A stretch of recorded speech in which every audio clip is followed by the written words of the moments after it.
We didn't plan to get a dog, let alone a dachshund with a reputation. Bennie came from next door, delivered with a smile and a suspiciously light explanation. Our neighbour, always friendly but just a little too eager, said he just needs a bit of love, is all, a good home. What he didn't mention was that Bennie had more energy than a wind-up toy on espresso, and the attitude to match. He was thin and scruffy when we got him, with eyes that had seen a bit too much of the world. It didn't take long for us to figure out he'd been neglected, thrown outside, forgotten. His fur was patchy in places, his ribs too visible, and his trust, well, that would take time. But even on that first day, Bennie had plans. By afternoon, he was already in the garden, tail wagging like a metronome of mischief. I thought he was just exploring. Then I heard the scream. It wasn't mine. It was the neighbour's. Again. Turns out Bennie had burrowed into her backyard and liberated her prized rose bushes from the tyranny of soil. He had a face full of dirt and a flower in his mouth, looking very pleased with himself. I was mortified. She was furious. "I just planted those!" she wailed.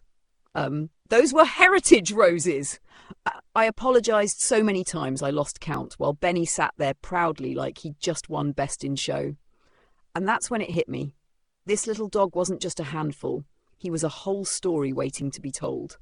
Over the weeks that followed, we learned that Bennie had many quirks. He could sniff out trouble faster than you could say, sit. He thought slippers were chew toys, socks were treasure, and flower beds were public enemy number one. But for all the chaos, he gave us something unexpected. Laughter. Real, belly-aching laughter. And, slowly, love. He wasn't a perfect dog, but he was perfectly Bennie. And despite the muddy paws, the chewed corners of furniture, and the angry neighbour still recovering from her botanical tragedy, we never once thought of giving him back. Because some dogs don't just come into your life, they crash into it, dirt and all, and make it better in the messiest, most unforgettable way. The Red Couch Massacre. Some dogs bark, some dogs chew sticks. Bennie? He ate furniture. It happened on a rainy Tuesday, the kind of day where everything feels just a little off. I had to leave the house for a few hours, and thinking I was being responsible, made sure Bennie had food, water, his toys, and the radio on for company. He gave me those big soulful eyes as I closed the door, eyes that said, "Go ahead, I'll just nap, I'm a good boy." I should have known. When I got home, the first sign that something was wrong was the silence. Not the peaceful kind, the suspicious kind, the kind that told me Bennie was up to something, or had already finished being up to something. I walked into the living room and froze.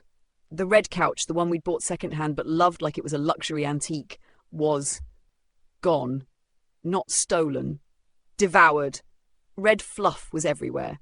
It looked like a crime scene in a plush toy factory. The cushions were ripped apart, the armrest shredded to wood, and one leg of the couch was mysteriously lying in the hallway like a casualty of war. And Bennie? Bennie was sitting right in the middle of the chaos, tail wagging slowly, calmly licking his paw. He looked up at me with the face of a saint, those brown eyes wide and innocent, his expression pure. Who, me? If I didn't know better, I would have thought someone else had broken in, destroyed the couch, and left Bennie to take the fall. But no. Red fabric hung from his mouth like the world's worst attempt at lipstick.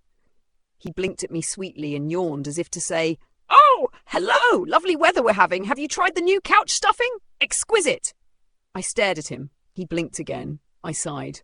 What do you do when your dog eats a whole couch and looks proud of his work? You laugh. After you're done crying, of course, but you laugh. Because how can you not? That little sausage-shaped menace had turned destruction into an art form. And even in the aftermath, I couldn't be mad for long. Bennie had that effect.